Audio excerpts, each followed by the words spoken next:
Before AI, before the internet, humans tapped into something else, spontaneous knowledge that surfaced fully formed, offering insight into some of life's biggest questions. Like a human-powered GPT, these transmissions came through oracles and channels, urgent messages meant to shift how we see the world and ourselves. For much of history, people listened, until modern thinking dismissed them for arriving through mysterious means. But what if this dismissal came at a cost? What if some of these transmissions carried fragments of forgotten wisdom? And what if, with a modern lens and an open mind, they could help us find direction in a time that feels increasingly directionless? I'm Dustin, and this is HumanGPT, Forgotten Transmissions. In each episode, we return to one of those forgotten voices, revisiting recordings, passages, or fragments of spontaneous insight, and pairing them with grounded commentary in the present. This isn't about the messenger, and it's not about belief. It's about examining the message, and asking what we may have missed by tuning out what didn't fit our worldview. And maybe in doing so, we can recover something we've lost, and use it to build a more conscious and humane future.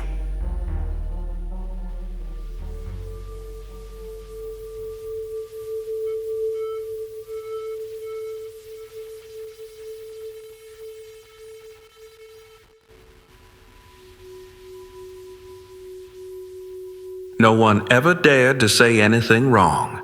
Nobody ever dared to think anything bad. Because if Anthony knew, he'd wish you into the cornfield. And that was that.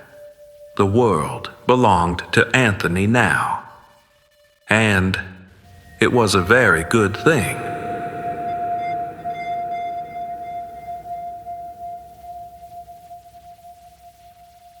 He didn't know what he was doing, but the damage was real.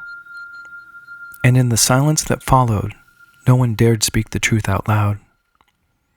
That's how the story begins. Not with cruelty, not even with intent, but with power in the hands of someone too young to hold it. There's a certain kind of horror that comes from innocence, when creation happens without wisdom, when no one steps in to guide it, and the things made in that forgetting grow teeth. There's an old Twilight Zone episode, a child who can reshape reality just by thinking. He's not evil, but the town lives in fear. Because he doesn't understand what he is, and no one is willing to face what he's become. There's something hauntingly familiar about that. Not because it's a prophecy, but because it feels like an echo. Something we may still be living.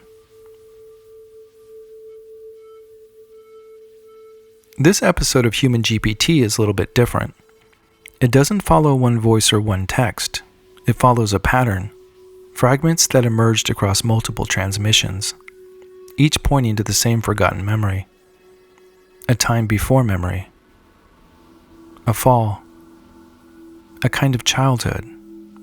Not of the body, but of the soul.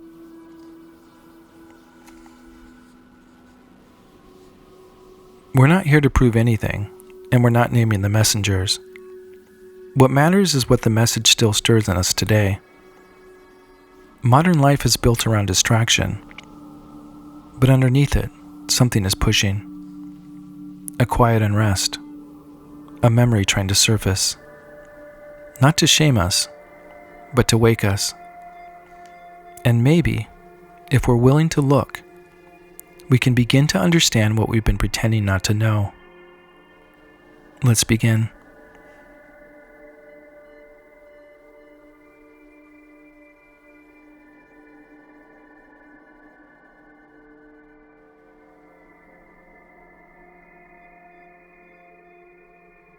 In the beginning, all souls were as a unity with the Creator. With the desire to know themselves, they took on individuality. So thus you would take and find with the creation of individual souls of that self-same substance. The soul is the offspring of spirit and is eternal. It may find expression in any realm it chooses, for it is of the Creator. you would find that the many souls as such are as a single thought within the mind of God.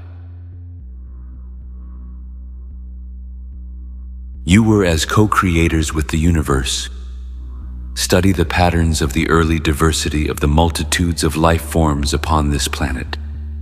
This is not so much chaos, but the level and degrees of creativity of the many souls which are the evolutionary force upon this plane. The soul is a portion of God, made manifest in flesh for the purpose of development through experience. The soul moves and has individuality within creation. The soul was not dependent upon creation for existence, but more so allowed for expression of its existence.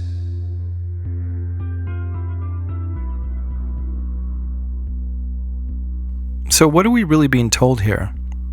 If we strip away all the mystical language, the essence seems surprisingly human. We didn't come from nothing. We came from something aware, something already alive, already connected. And then we chose to become individuals. That's a wild premise. One of the transmissions says, as a single thought in the mind of God. They're describing something most of us probably feel but don't often say out loud. That deep down sense that we're a part of something bigger, and yet somehow separate. It doesn't have to be religious. You can just think of it as consciousness branching off to look at itself from a million angles. What's striking is this idea that souls were already whole before coming physical. That they had purpose, direction, even freedom before we got here, in our current state. That flips the usual story on its head. We're used to thinking life begins with a body and a brain, but here the suggestion is that the body is the costume, not the origin. It also changes how we might look at evolution.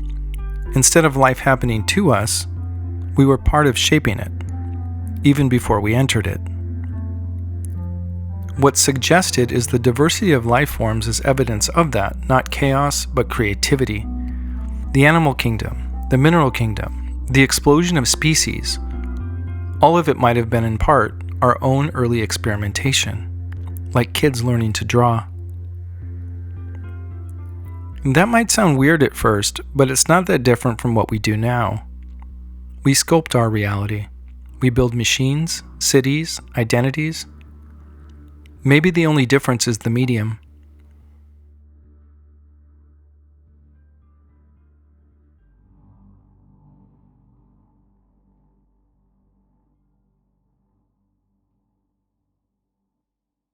In spirit, all were one with him. With the desire to know themselves, they separated themselves and became as co-creators. You were as co-creators with the universe, the many souls which are the evolutionary force upon this plane. All souls were given the opportunity to be co-creators with God, creating out of God's spirit. The purpose of the soul is that that's the part of us that's together. That's the part that is eternal. That's the part that wants to learn what it is to be divine. Each soul enters for the purpose of being a light bearer, a co-creator with God in bringing order, harmony, and beauty into being. Even as thy mind has impact upon the body physical, thy soul has direct impact upon the contented nature of the universe itself. Ye are as co-creators, creators of thy own individual reality.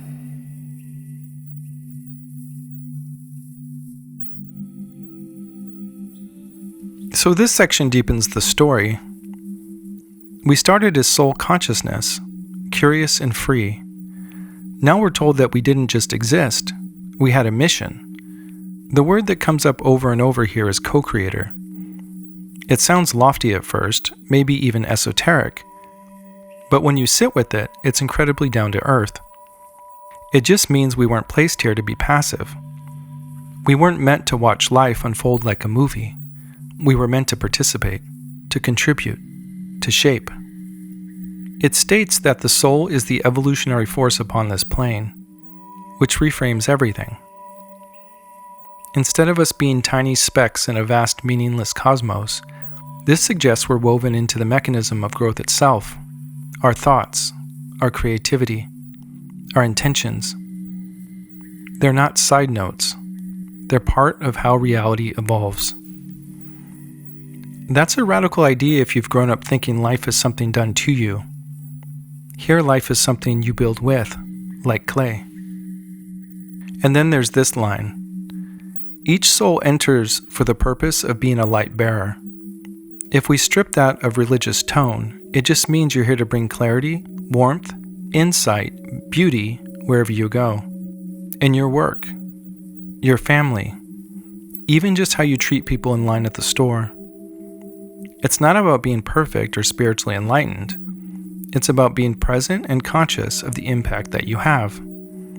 This whole section feels like an invitation to remember that we matter, that what we bring, creativity, emotionality, energetically, shapes not just our experience, but the world around us. And maybe that's what it means to be divine in human form. Not to be all-knowing or flawless, but to be willing to shape something, to help, to participate in a way that makes the whole thing a little bit more beautiful and a little more harmonious. The soul's mission, it turns out, isn't something we have to find. It's something we live into, one conscious choice at a time.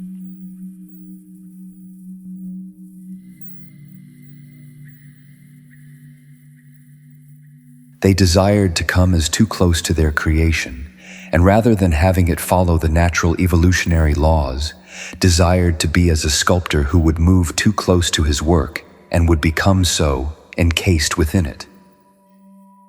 Souls took on flesh bodies for their own pleasure and became entangled. Those souls being a portion and desiring to share in the creation of the Father enter too deeply into the physical, desiring to experience those sensations of the creation rather than having understanding and knowledge of them. Man became entangled in matter. He desired to enjoy himself in that which was being created.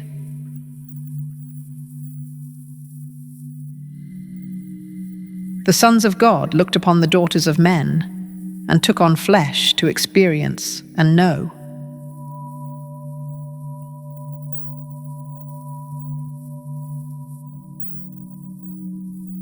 This is where the story takes a turn.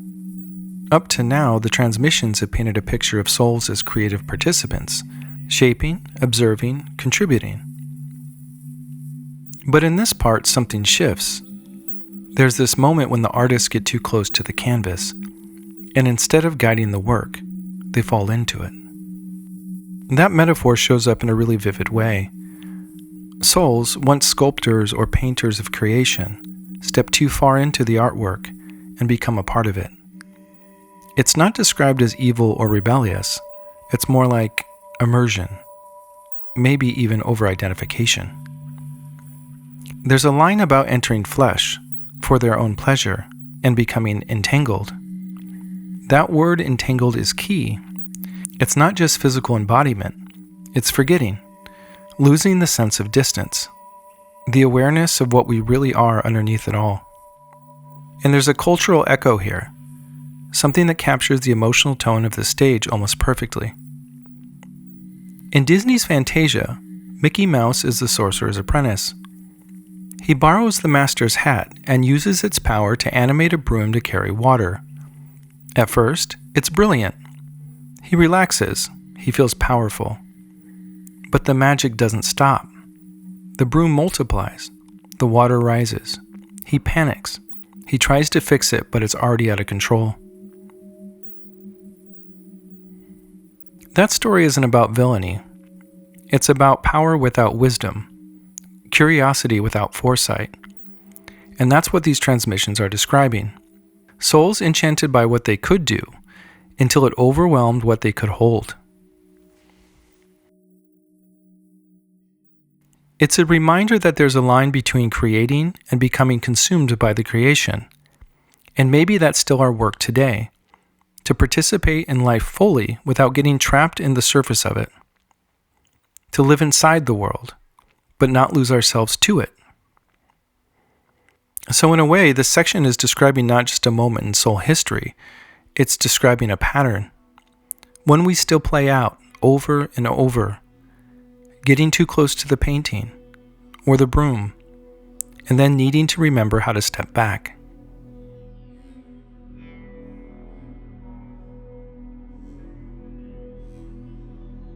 Atlantis arose as a technological, self-ruling, democratic, theocratic entity, advanced in crystalline technologies and divided into two systems of thought, the sons of the Law of One and the sons of Belial.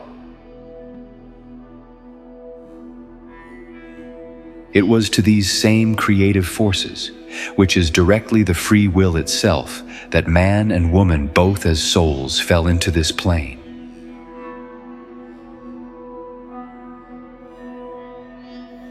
These things came in part through the motivation of greed for greater power, through the powering of their cities, as well as the desire to dominate the colonies, even as they began to become independent. The sons of Belial used knowledge of God for selfish purposes. They desired to create beings as they themselves were created, and through their scientific explorations into the lower orders of creation, they gave rise to strange hybrid creatures, dramatic experiments, the content of centaurs, minotaurs, and all the other contents contained therein. There we find the misuse of spiritual forces, turning the power of the mind and the spirit into the gratification of physical appetites. There we find the things, half man and half beast, that were then destroyed.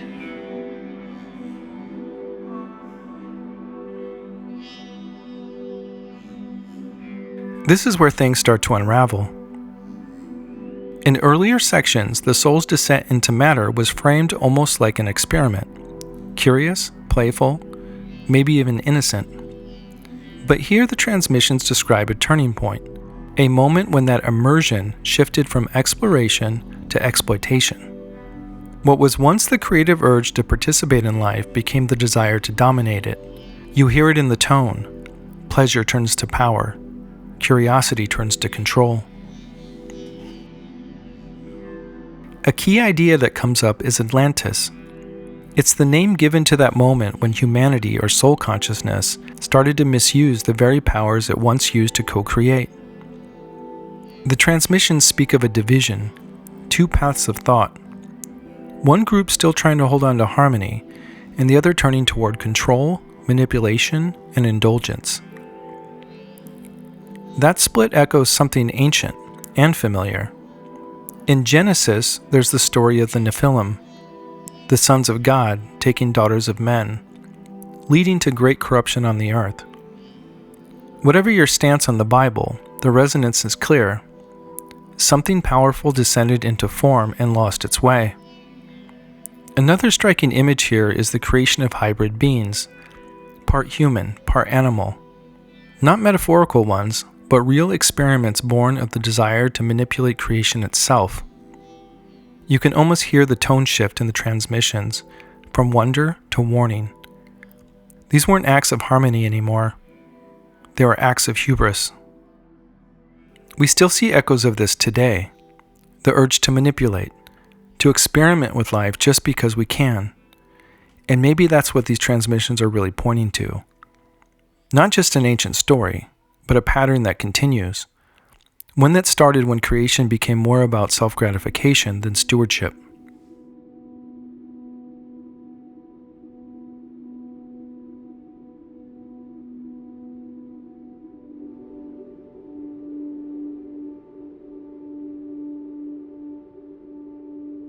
The sons of Belial sought gratification in the material.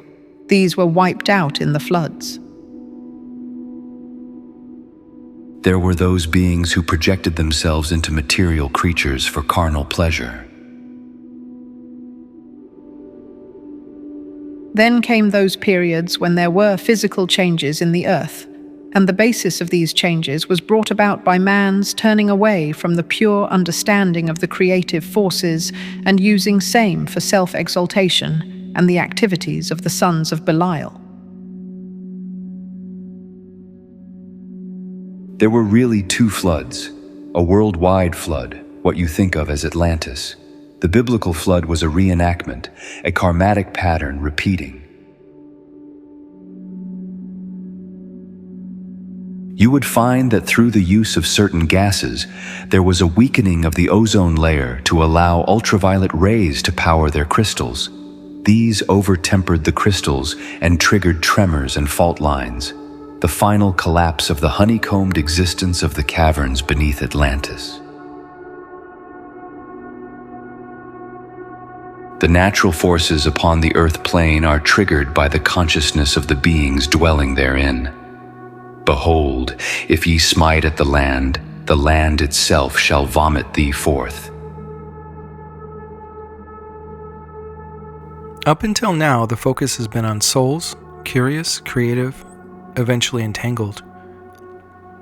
But here we see the earth responding, not as a passive stage, but as a kind of mirror. A living system reflecting the state of consciousness playing out on its surface. The idea is that the imbalance caused by the misuse of creative powers, the indulgence, the experiments, the domination, triggered changes not just in society, but in the environment itself, as if the earth, like a tuning fork, responded to the frequency it was being fed. And that's a radical shift from how we usually think about natural disasters. Here, floods aren't framed as random or wrathful. They're the result of a disharmony reaching a breaking point. There's one transmission here that even describes how misuse of advanced technologies led to geological instability. Crystals overheated, caverns collapsed, fault lines trembled. It's strangely modern, almost like an ancient version of climate change or ecological collapse triggered by man's overreach. It also mentions two floods, one global, one biblical.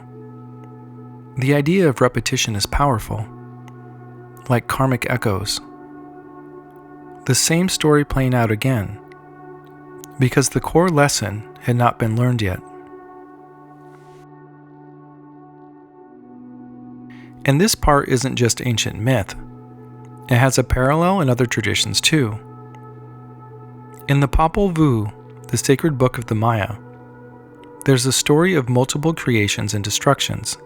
Humans are made, they misuse their gifts, and the world resets again and again until harmony is restored. Different cultures, same message. When consciousness forgets its role, creation rebalances. That's what this section seems to be telling us.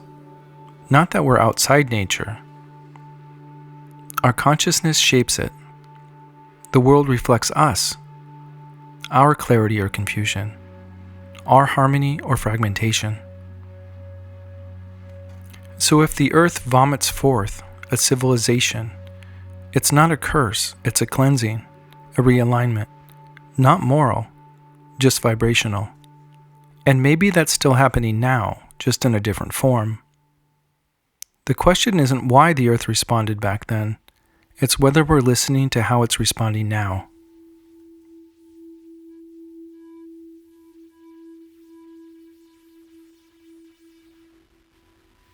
That which ye sow in the present, so shall ye reap, not only in body, but in mind and spirit. The rising of Atlantis is a reminder that ye fall not into the same stumbling block, into the same pit of materialism and technologies that brought about the evolution of Atlantis to a high point, to eventually where it crumbled from the state of ego. The prophecy has said that this world shall pass away due to a state of purification and cleansing, of flame and fire. He has now developed your technologies to fulfill that prophecy due to the use of the low atomic forces.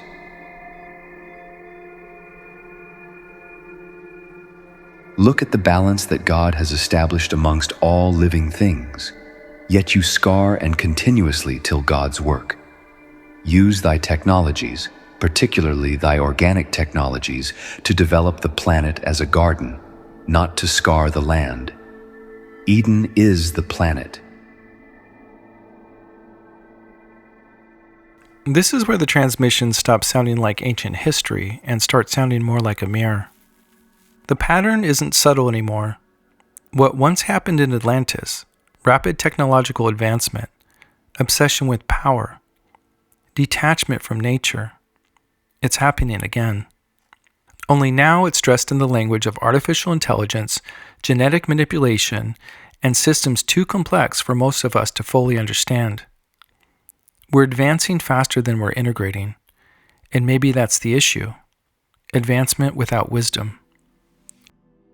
We know how to build rockets and split atoms, but most of us still don't even know how to sit with ourselves in silence, or how to find meaning beyond productivity.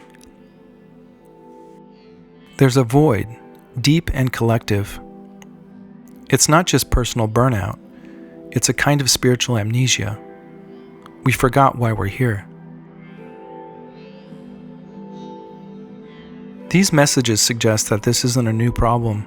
It's an old wound, a karmic loop. The same souls who once misused knowledge are back, faced with the same temptations, but now with bigger stakes. The earth isn't separate from us. We're seeing it already, in our bodies, in our systems, in our weather. It's responding to our consciousness. It's trying to reflect something back. The real pain of our time might not be the crisis itself. It's the absence of orientation in the middle of it. We've lost the thread, not because we're bad, but because we've been told this life is just a random accident, that meaning is a luxury, and that our deepest instincts are inconvenient. But these transmissions, whether you believe them or not, offer an alternative frame. Maybe we're not lost. Maybe we're just remembering badly. And that ache we all feel, that sense of void, of urgency, of something's not right, might not be dysfunction. It might just be the soul trying to wake up from inside the noise. Maybe that's the point, not to scare us, but to remind us.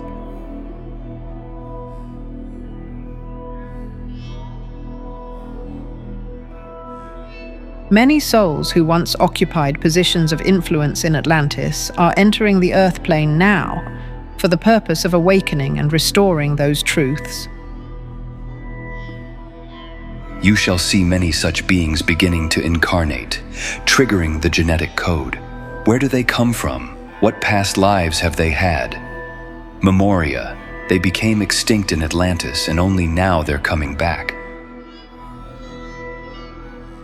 Those who were in Atlantis are now being drawn into positions where their former choices must be faced again. Atlantis is as a memory which is coming into the consciousness of mankind as a collective whole. In the present, there are many in the earth who were in Atlantis, and their experiences are bringing about the changes in science and society. Behold, there's been the inquiry into that which is of the Atlantean accord of those things past. The most important lifetime among them of any past is that which you live now. This section lands with a strange kind of chill, like it's not pointing to the past anymore. These transmissions say that souls who lived through that ancient collapse, the ones who pushed things too far with technology, who forgot their purpose, who got entangled in control, they're back. And maybe that's not something we have to take literally to feel the weight of it. You don't need to remember Atlantis to sense that you're standing at some kind of tipping point right now. We all are. It states that these returning souls are being pulled into key roles again. Leadership, science, technology, media. The same spaces where power is being shaped. And you can see it. So many people today feel this deep, unshakable sense that they were born for something more. Not fame, not influence, just purpose, contribution. Like there's a mission they can't quite name, but it's there, buzzing under the surface. But here's the catch. We're not being handed the playbook. There's no map. Just memory in our bones. That's the void we all feel, the ache in the background of our lives. It's not that we're failing. It's that we're remembering. Slowly, messily, with pain and distraction and beauty mixed all together. So maybe the return of the Atlanteans isn't about looking backward at all. It's about finally facing forward with humility, clarity, and the courage to remember what power is for.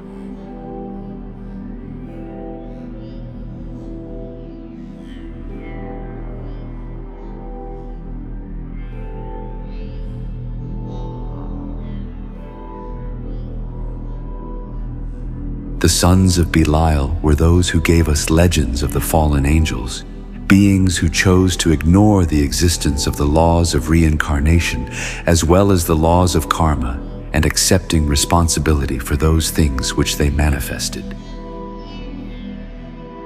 In Atlantean land, there were the creating of the things that were combinations of animals with human beings, misuse of spiritual forces, turning the power of the mind and the spirit into the gratification of physical appetites. They chose self-indulgence and refused to take responsibility for what they created. Those who were in Atlantis are now being drawn into positions where their former choices must be faced again. The karmic patterns of that country are that those who are the nature of Atlantis are being returned to the lands that they once misused. This section hits like a realization you've had before, but didn't have the words for until now.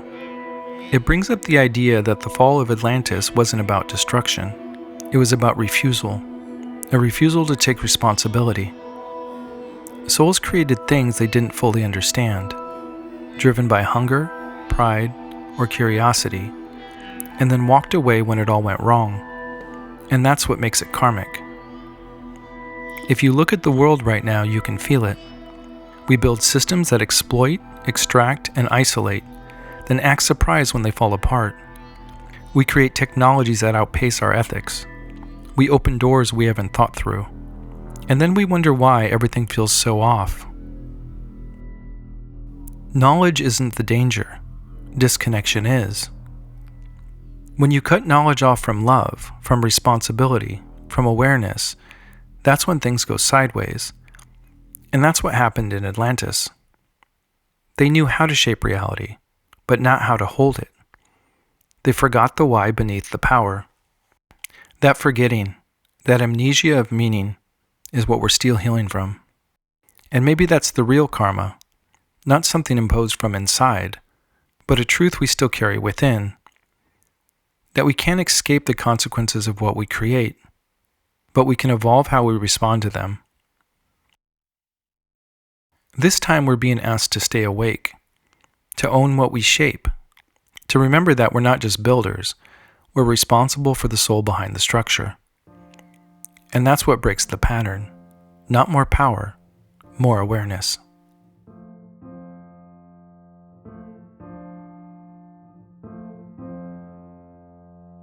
The rising of Atlantis is a reminder that ye fall not into the same stumbling block, that ye love one another, and in this right find thy salvation. Let each soul remember, if ye would have friends, show thyself friendly. If ye would have love, show thyself loving. If ye would have patience, manifest same in thy dealings with thy fellow man. You must discipline and hone self to be of service to each other. Organize thyselves more and more into communities. Open thy homes to each other.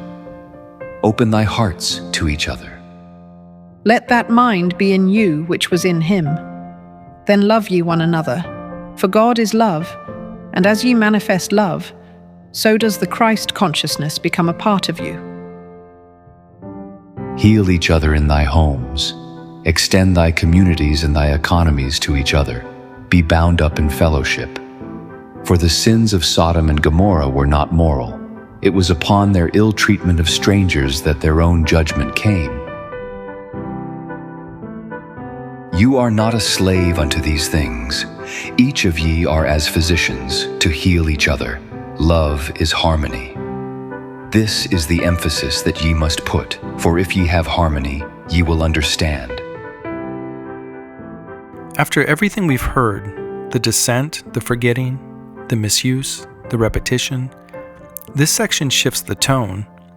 It's not just about what went wrong anymore, it's about what's still possible. The message is incredibly simple. If you want to see love in the world, show yourself loving. If you want to be seen, learn to see. If you want peace, bring it into your own corner of the world, your home, your relationships, your choices. And while that might sound like a nice idea, in this context, it's something bigger. It's a reorientation, a return to the soul's original purpose. Not to conquer life, but to bring harmony into it, to co-create with the world, not just on top of it. That's how we heal the karma, not with grand gestures, but with integrity, with presence, with showing up in a different way than we did before. There's a quote in here that says, "You're not a slave unto these things. Each of ye are as physicians to heal each other." And that line hits hard because the world tells us that we're powerless, small, replaceable. But this idea says no, you carry medicine. The way you speak, treat others, move through your day. That's the energy that shifts things, and that's what makes this healing different from escaping. It's not about rising above the mess. It's about learning to love within it, to restore connection right where the pain is. There's also this encouragement to form community, not in a preachy way, but in a very human post-collapse kind of way. Open your homes, talk to each other, share what you have. Not because it's spiritual, but because we literally can't do this alone. We never could.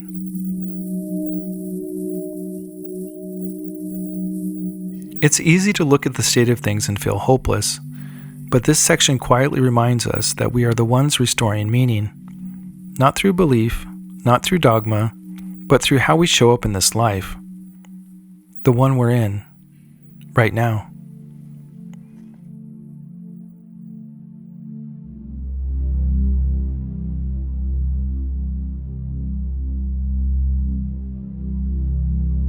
Love is not so much an emotion. It is the content of the one true energy that binds all things up and moves the very universe itself.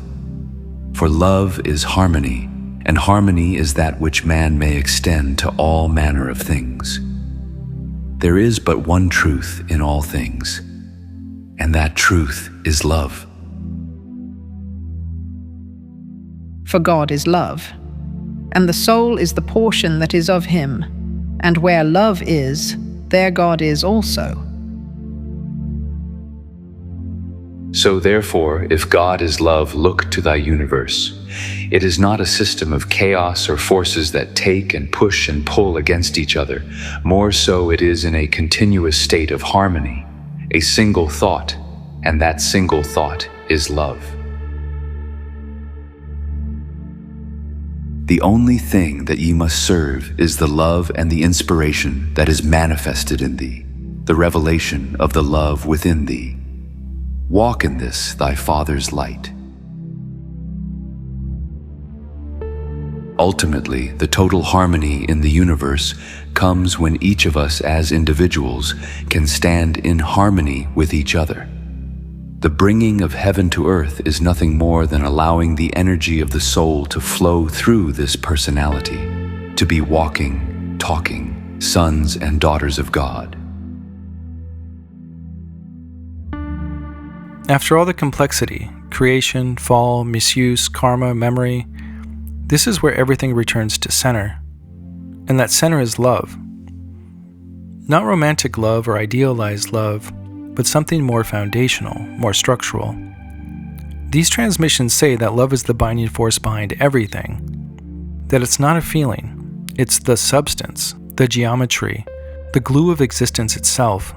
And that's not just spiritual poetry, it's a kind of physics of the soul.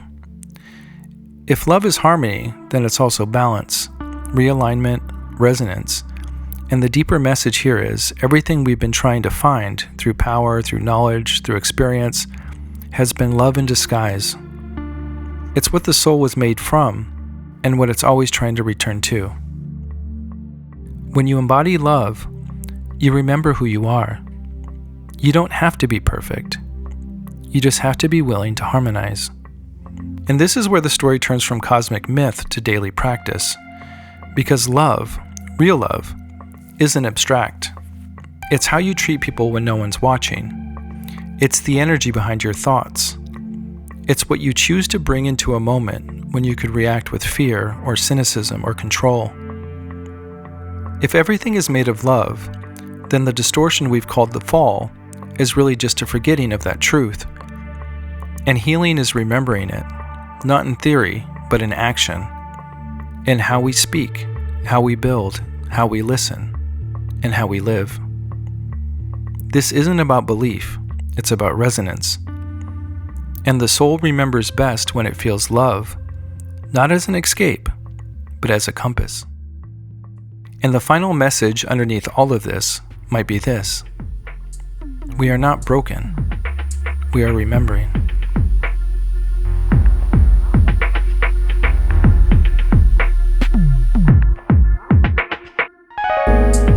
Thanks for spending this time with me. This show doesn't exist to confirm belief or to challenge it. It's not about proving that these transmissions are spiritual or historical or even real in any way. It's about what happens when you pause long enough to listen to a forgotten story, not to adopt it, but to notice what it touches. Because whether these messages were channeled, remembered, or imagined, they carry something we rarely give ourselves permission to feel. The ache of memory, and the weight of potential. There's a reason most of us look away. The modern world rewards distraction. Spiritual culture often rewards escape. But between those two extremes, between numbness and denial, there's a place where something honest can grow. Not a belief, a sense.